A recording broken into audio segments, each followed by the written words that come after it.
Hello viewers, in today's video, we are going to discuss a poem from class 10th first flight book titled as Animals, written by the famous American poet Walt Whitman. Before we read the poem, let's know about the poet.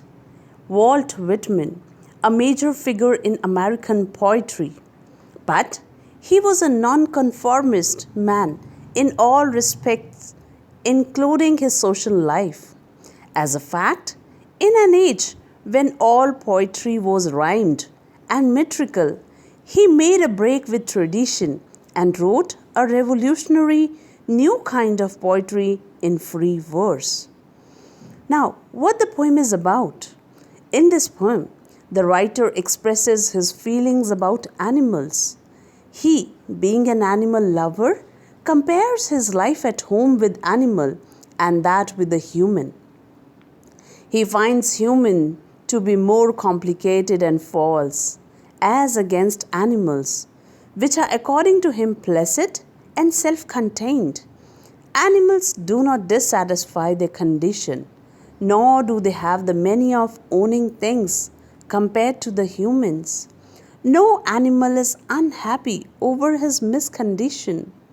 The writer, in the end, gives a sarcastic reference, symbolically trying to say that animals remind him of his childhood things. Writer wonders these memories of his childhood as token which he feels to have fallen by them long time ago. Now, let's read the first few lines of the poetry. I think I could turn and live with animals. They are so placid and self-contained.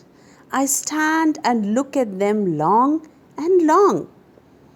The writer in these lines expresses his feelings that he is thinking about his decision to live with animals because they are docile and suffice. They are self-contained.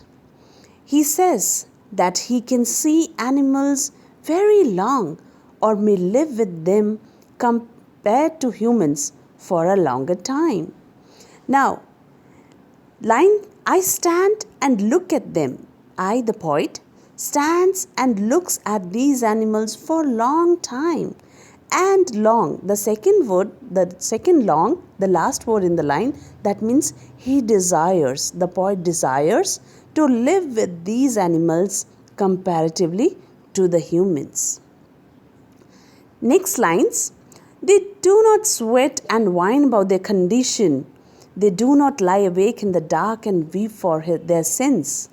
They do not make me sick discussing their duty to God. Not one is dissatisfied, not one is demented with the many of owning things. Not one kneels to another, nor to his kind that lived thousands years ago. Not one is respectable and unhappy over the whole earth. The writer in these lines tries to express his feelings about animals that they never condemn their condition, never do they weep for their sins, lying awake in the dark. They also do not disrupt the writer talking about God. Not even a single animal is dissatisfied, nor they have the many of owning things or the greed like humans. No animal, according to the author, kneels to another. Also, they never kneel to their ancestors or God. No animal is respectable and unhappy over the whole earth.